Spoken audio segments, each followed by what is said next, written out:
Meus queridos, vos saúdo com a paz de Jesus. Hoje, em comunhão com a igreja, nós celebramos o martírio de São João Batista. Essa celebração em toda a igreja é celebrada em grau de memória. Nesta paróquia, por ser o padroeiro, nós celebramos em grau de solenidade a vida, o testemunho de João. É algo muito importante para nós, para a nossa vida pessoal e espiritual. O martírio de São João Batista. O padre já explicou uma vez, São João e a Virgem Maria são os dois seres humanos, criaturas, que a igreja celebra o nascimento e o passamento. Todos os outros santos nós celebramos a morte, que para nós a morte não é o fim, não é a derrota, e nunca foi na tradição cristã. Por isso que quando nós contemplamos o Senhor crucificado, como católicos e como cristãos, este sempre foi o símbolo da vida, da vitória, o símbolo daquele que venceu o que de fato a morte provocou, né? O fim aparente, ele venceu. Então a morte para nós é o começo de uma vida que não tem fim. Por isso que a igreja celebra a morte dos santos, né? Contemplando assim o começo da vitória conquistada em Cristo, né? Quando nós celebramos o martírio de João, não é que nós comemoramos a crueldade que Herodes assim realizou para com a vida dele, mas nós comemoramos que ele venceu, né? Que ele venceu o martírio, porque na eternidade ele está na vida, ele está no céu. É o que nós ouvimos hoje na segunda leitura que foi proclamada do Apocalipse de São João. João evangelista, ele vê uma multidão imensa de gente de todas as nações, tribos, povos, línguas, e essa multidão estava de pé diante do trono do Cordeiro. Trajavam vestes brancas. E algo muito significativo na festa de hoje, que essa leitura nos informa, tinha nas mãos o quê? A palma, que representa a vitória, representa eu fui até o fim, eu não parei no meio do caminho. Estes são os santos, né? Esses são os santos. João já visualiza aquilo que é uma realidade na igreja celeste. São aqueles que não vieram da vida boa, da vida tranquila, mas vieram, diz o texto do Apocalipse, da grande tribulação. Morrer é necessário. Se nós olharmos para a visão paulina do que é Cristo, ele compara sempre, já disse várias vezes, Cristo com um grande corpo humano. E Cristo, ele é a cabeça, ele é o corpo. E nós somos os membros. A cabeça padeceu o suplício da entrega, o suplício da condenação. A cabeça padeceu um sofrimento extremo. Não tem jeito do corpo trilhar um caminho diferente. Onde vai a cabeça, vai o corpo. Às vezes com a gente o contrário não acontece, né? Está o corpo aqui, mas a mente está lá na novela das 9 da Globo. Mas aonde a cabeça vai, o corpo está atrás, sempre. João entendia muito bem isso, né? Por isso que ele foi até o fim, como Cristo foi até o fim, como todos os mártires da igreja foram até o fim. Vieram da grande tribulação, da grande perseguição, do grande sofrimento, mas agora eles estão gozando uma alegria sem fim, e essa é a vitória. Às vezes a gente pensa que uma vida vitoriosa são as nossas conquistas nesse mundo, e não necessariamente. Se for assim, João é o maior fracasso que existe, porque viveu uma vida de penitência. Nós estudarmos um pouquinho da vida de São João Batista, não se tem uma certeza de maneira pontual, mas é provável que João tenha participado de um grupo judaico que se chamava essênios. Os essênios viviam nos desertos, afastados, porque buscavam um encontro com Deus. Percebiam que a sociedade atrapalhava, viviam afastados. Os essênios praticavam ritos de ablução, por isso que João era batista, batizava, porque ritualmente eles buscavam uma purificação, se aproximar de Deus. Os essênios percebiam que os prazeres da vida às vezes nos atrapalhavam na busca de Deus, por isso viviam uma vida de austeridade, comia gafanhoto e mel, né? Um símbolo daquele que vivia uma temperança na relação com os bens e com os prazeres. Fez tanto esforço para acabar desse jeito, com a cabeça num prato, numa bandeja, entregue a um rei pagão e a uma mulher que não queria se converter. Aos olhos do mundo, é uma vida fadada à destruição. Acontece que não acaba com a morte. Nós vamos colher os frutos das nossas escolhas daqui deste mundo depois da morte, que é o que João já está a gozar na eternidade. Jesus disse: de todos os nascidos de mulher, ele é o maior. Nós vemos a imagem de José, né? É até um pouco delicado dizer isso, né? Depois o culto, a devoção a São José é muito recente na igreja.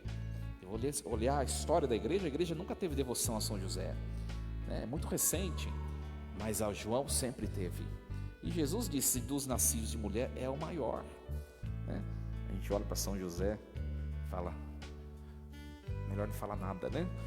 Mas dos nascidos de mulher é o maior, é o maior. Por quê? Porque ele conheceu a escritura do Antigo Testamento e ele conheceu o cumprimento dela, que é Jesus Cristo, e ele foi até o fim, um homem corajoso. Então eu gostaria de falar um pouquinho hoje, comparar um pouquinho o que tinha em João Batista que não tinha no bendito rei Herodes, que o entregou à morte. Herodes, a palavra que define Herodes é covardia. A palavra que define João Batista é coragem. Se você olhar depois, pesquisa na internet, as virtudes cardeais. Às vezes a gente não estuda muito o catecismo na igreja católica. As virtudes cardeais são, depois das teologais, as virtudes que sustentam todas as outras. E uma das virtudes cardeais morais é a coragem. O que é coragem? Né? Santo Tomás de Aquino vai nos dizer: a coragem é a capacidade de se entregar à morte por aquilo que se ama. Olha só que bonito. Aquilo que você tem coragem de doar a sua vida por dizer que ama, né? Essa reação se chama coragem. Coragem é a capacidade de dar a vida por aquilo que se ama, segundo Santo Tomás de Aquino. Então João, por excelência, é um homem cheio da virtude e da coragem. Cheio. Herodes, né, de maneira contrária, era um homem covarde. Covarde por quê? Tudo nos indica pelo texto que ele sabia muito bem que era incorreta a situação que ele vivia com essa mulher, Herodíades, a sua cunhada, né? Herodes cometia adultério com a cunhada, a irmã, a esposa de seu irmão, né? Covarde porque sabia que estava numa vida irregular e não se desprendeu. Covarde porque prometeu algo e não teve a hombridade de voltar atrás, por saber que aquilo que ele ia fazer era desagradável ao coração de Deus. Um homem covarde. Vamos analisar primeiro a questão da covardia no nosso coração, né? Tantas coisas que nós temos de escolher. Será que nós escolhemos de fato, segundo o agrado de Deus, né? Lembra que coragem é a capacidade de dar a vida por aquilo que se ama. Nós somos convidados pelo mandamento, primeiro, a amar a Deus sobre todas as coisas. Mas amar alguém vai exigir em algum momento, o amor verdadeiro exige em algum momento uma anulação de si próprio. Em relação a Deus, nós somos capazes de nos anular em relação a Deus? Nós somos capazes? É a primeira coisa que aquele que não é capaz é o covarde. Herodes colocou o seu bem-estar, o seu prazer e a comodidade que ele vivia com essa mulher acima de Deus. Minha gente, o que é ter coragem? Ter coragem é quando você entra numa situação e você sabe que você precisa sair dela, você ir até lá e pôr fim naquela situação. Hoje a liturgia nos fala assim: nós precisamos ter coragem, se necessário morrer, ir até o fim como João. Nós vamos ouvir no Evangelho de domingo: quem não estiver disposto a tomar a cruz, a assumir aquilo que precisa ser assumido, não vai ganhar a vida eterna, né? Quantas coisas a gente entra e a gente sabe que a gente precisa pôr fim naquilo e fica procrastinando. Falta o quê? Coragem. Isso diz respeito a pecados, isso diz respeito a situações com pessoas, envolvimento com pessoas, isso diz respeito a amizades, isso diz respeito a hábitos que nós temos, que nós sabemos que não são hábitos que agradam a Deus. Como é difícil nós nos revestirmos dessa virtude. Parece que a virtude da coragem é algo tão acessível, mas não é tão simples assim. Não é. Quem quer emagrecer aqui? Erga a mão. Um monte de gente mentirosa, né? Porque tem um monte de gente que não ergueu a mão, então eu sei que quer emagrecer. Se não emagrece, por quê? Começando pelo padre. Falta. Por quê? Tudo o que é benefício, não só neste mundo, mas em relação às coisas eternas, vai exigir renúncia e morte. Eu dei um exemplo do emagrecimento. Qual é a renúncia e qual é a morte que vai exigir para você obter esse fim que você deseja? Fechar a boca, né? Parar de visitar a geladeira quando você vai no banheiro, né? E tantas outras coisas. Falta coragem, capacidade de morrer por aquilo que se ama. No fundo, você ama mais os seus hábitos do que esse desejo de emagrecer. É um exemplo. Herodes sabia que estava contrário à lei, sabia que adultério é um pecado gravíssimo, mas ele colocou como prioridade o prazer, o benefício e aquela situação que ele tinha entrado. Como é difícil sair de algumas situações. É difícil, é melhor às vezes não entrar. Mas quando entra, precisa ter coragem para sair, porque vai exigir morte, renúncia, conflito e às vezes até algumas consequências adversas. Então, em tudo na vida, por que essa virtude ela é cardeal? Mas você olhar e estudar um pouquinho as virtudes, você vai ver que existem várias virtudes humanas. Por que essa é cardeal? Porque esta deve penetrar todas as dimensões da existência. Uma pessoa sem coragem é uma pessoa covarde. Você já deve ter se deparado com pessoas que começam as coisas e não terminam. Pessoas que não conseguem dar passos. Pessoas que não têm objetivos na vida. Covarde. Falta a virtude da coragem. E às vezes a gente reza pedindo tantas coisas materiais para Deus, e a gente não reza pedindo as virtudes e os dons transcendentes e sobrenaturais, né? Qual foi a última vez que nós rezamos pedindo algum dom, alguma virtude para Deus? Eu pedi saúde, eu pedi não sei o quê, eu pedi não sei o quê. Olha, Vamos lá, vamos analisar um pouquinho a ordem das coisas, a ordem. Você tem um colesterol alto, porque você gosta de de uma feijoadinha, de um churrasquinho, e fica só na gordura, não sei o quê. Ai, Deus, me dê saúde. Seja inteligente. Antes de pedir o dom da saúde, peça o dom ou a virtude porque você, antes de Deus lhe conceder talvez alguma coisa que dependa dele, você precisa se esforçar para deixar algo, né? Você precisa se esforçar para deixar algo. Ora, vou dar um outro exemplo, né? Às vezes a gente fala, né? Quando tem festa aqui, tem gente que fica bravo, né? A gente fala que vai ter pastel, pizza, e fala que vai ter cerveja. Tem gente, padre, não pode falar essas coisas, que tem gente que, do mesmo jeito, tem gente que tem problema com álcool, tem gente que tem problema com gordura, com doce, então não pode falar nada na igreja, né? Ora, suponhamos, eu tenho um problema com álcool, né? E eu vou todos os fins de semana em barzinhos com meus amigos. Ai, Deus, me deu o dom da sobriedade. Não precisa nem falar nada, né? Você tem que pedir para Deus a virtude da coragem, para cortar a raiz, e não ficar, né, cortando somente as consequências, porque aquilo vai florescer de novo, vai aparecer de novo. É raiz. Hoje nós refletimos a vida de São João Batista como o homem da coragem. A mesma coisa, a primeira leitura de hoje, nós ouvimos a profecia de Jeremias.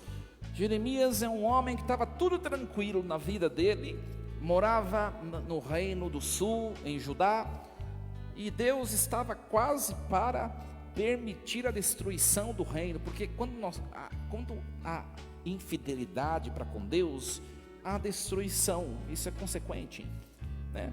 O reino do sul estava se distanciando de Deus, e aí Deus suscita Jeremias. Vem aqui, Jeremias, né? É você, vai lá e fala para os príncipes, é o que nós ouvimos hoje, né? Vai lá e fala para os sacerdotes do povo, para os reis de Judá e para os seus príncipes, que se convertam, que voltem à adoração ao único e verdadeiro Deus, que sou eu. Deixem a idolatria, deixem a corrupção política e religiosa. E Jeremias fala para Deus, né? Depois você tem que continuar lendo o texto na sua casa, né? Mas eu sou tão pequeno, mas eu sou tão, sabe, mimimi que a gente vai fazendo, vai justificando, é tão difícil, não sei o quê, não sei o quê. E a palavra de hoje fala: levanta e comunica-lhes tudo o que eu lhes vou mandar dizer. Levanta, coloque a roupa e veste o cinto. É o que Deus fala para nós hoje. Pare de dar desculpas.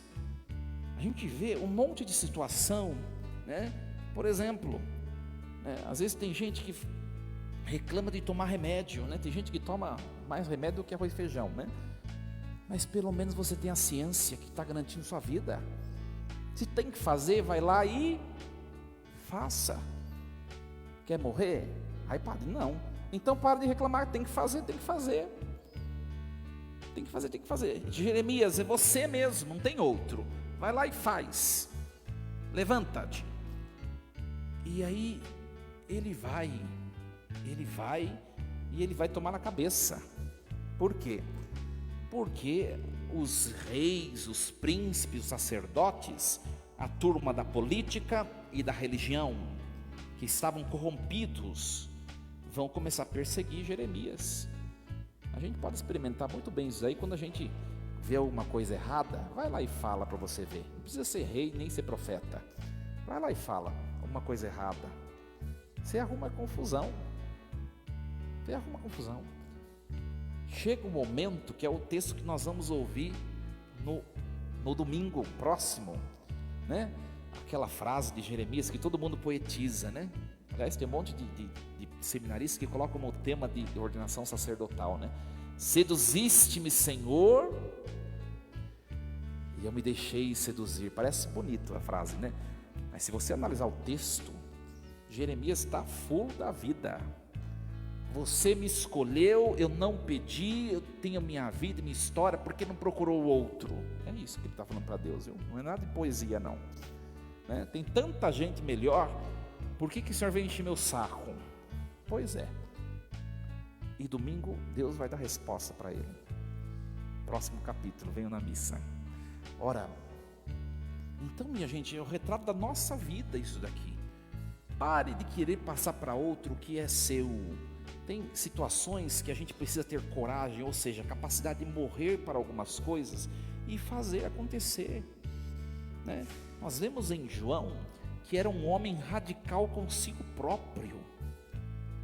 Não era radical com os outros, às vezes a gente é assim, né? A gente quer uma vida tranquila e para os outros tem que ser coisa exigente, né? É o contrário. João, ele exigia dele mesmo.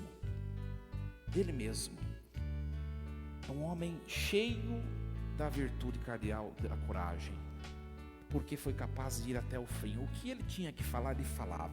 Ele denunciou o pecado, e ele poderia muito bem, quando percebeu que a coisa ficou preta, né? Nos diz o ditado, ele podia ter voltado atrás. Tudo bem, não é bem assim, né? Não é bem assim não, Herodíades, tranquilo. Não, ele foi até o fim. E eu acho que ele foi sendo degolado pela espada da guarda, ainda profetizando a verdade. Um homem fiel à verdade, né? Eu fui em Roma, na igreja onde está a cabeça de João Batista. O corpo foi sepultado, como nos diz o Evangelho. A cabeça não sei como foi parar em Roma, mas tudo bem, está lá, né? Exposta no santuário de São Silvestro em Capite, né? Em Roma, a cabeça de João, numa vitrine envolta a um vidro. Não dá para tirar foto, que a foto fica com reflexo, né, do vidro. Tentei tirar, não consegui, é só para ver mesmo, né? Um crânio, o de João Batista, consequência da fidelidade. Então, minha gente, hoje, nesta liturgia, peçamos a Deus a virtude da coragem, capacidade de ir lá, se necessário morrer, mas ir enfrentar e fazer acontecer o que precisa ser acontecido, o que precisa ser alcançado. Uma pergunta para você hoje, nessa noite. Certamente você espera por muitas coisas na sua vida, muitas. O que você está fazendo para que isso se realize? O que? Podem ser dados alguns passos a mais? Será que você pode um pouquinho arregaçar um pouco mais as mangas e fazer algo a mais para que isso se realize? Ai, Padre, sim. Então por que não fez ainda? Ai, Padre, não, estou fazendo o meu melhor. Será? Será que é o último dos esforços? O último dos esforços, o último do suor derramado que nós estamos fazendo para alcançar aquilo que a gente quer? Como João assim o fez. Uma pergunta para nós. Em tudo nós temos que realizar escolhas. Tudo. E nós, às vezes, algumas escolhas que nós temos de fazer vai exigir morte, conflito, às vezes divisões, né? Jesus mesmo no Evangelho fala: não penseis que eu vim trazer a paz, eu vim trazer a espada, porque às vezes é assim necessário dividir para manter-se na verdade, né? Então reflitamos isso e pensemos na nossa vida. Primeiro a nossa vida pessoal, os nossos anseios, porque isso daí, minha gente, diz respeito à nossa vida nesse mundo e diz respeito também à nossa vida em relação a Deus, a vida eterna, né? Os nossos sonhos deste mundo, né? Você está dando o seu melhor para persegui-los e para realizá-los, né? Ai, Padre, eu já dei o exemplo do emagrecimento, tem tantos outros exemplos. Ai, Padre, eu quero que o meu marido venha na igreja, eu quero que o meu filho venha na igreja. Aí você vai lá, você é o pior dos testemunhos de quem vem na igreja, não vai vir mesmo. Tantos outros exemplos o Padre podia dar, né? Tantos outros. Ai, Padre, eu quero parar de fumar. Tá bom. Aí não faz nada que possa colaborar com aquilo. Tantos exemplos podiam ser dados. E também no que diz respeito à eternidade, não só os nossos objetivos desse mundo, né? Nós precisamos colocar a Deus em primeiro lugar.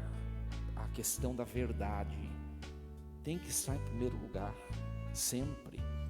E vai exigir uma hora ou outra deixar situações, deixar pessoas e às vezes se indispor. Estamos dispostos a fazê-lo? É o que a liturgia de hoje nos pergunta. Por isso que o salmo de hoje, para encerrar, o refrão do salmo diz assim: a minha boca anunciará a vossa justiça, a minha boca anunciará aquilo que é do vosso sagrado, Senhor, né? Porque eu procuro o meu refúgio em vós, que eu não seja envergonhado. Olha que bonito o salmo de hoje. Só vós sois a minha esperança, e eu confio desde a minha juventude somente em vós. Que essa seja uma realidade do nosso coração nessa noite, e que se você, para resumir muito bem a homilia de hoje, se você está igual a Herodes, covarde, parado, estático, esperando cair do céu algo que depende da sua iniciativa, Deus vem dizer a você, como disse a Jeremias hoje: levanta-te, coloca a roupa, o cinto, prontidão, cabeça erguida, né? Hoje, na minha reflexão, a gente destrincha somente um texto, né? E esse texto da primeira leitura é muito bonito, né? O Senhor diz assim para Jeremias: não tenhas medo, Jeremias. Pare de temer, pare de preguiça, pare de dar desculpas. Não tenhas medo, porque eu te transformarei hoje numa cidade forte, numa coluna de ferro, né? E num muro de bronze. Para você refletir, você hoje está nesse estado? Você é uma cidade forte, né? Você é este muro de bronze que protege a você e aos seus? Você é nessa noite essa estaca, essa coluna de ferro que ninguém derruba, que ninguém consegue entortá-la, uma estaca de ferro forte? Ou qualquer coisa está te colocando para baixo? Qualquer coisa te faz parar, qualquer coisa te faz desistir? Imitemos a bravura de João Batista. Olha para ele lá, que bonito, né? Um homem rude, forte, persistente. Esse é João. Que nós sejamos igual a ele. Assim seja. Amém. Um instante de silêncio. Coloquemos a palavra de hoje no nosso coração. Visitemos a nossa história. Como nós estamos hoje? Como João, forte, muralha forte de bronze, ou como Herodes, frouxo, covarde,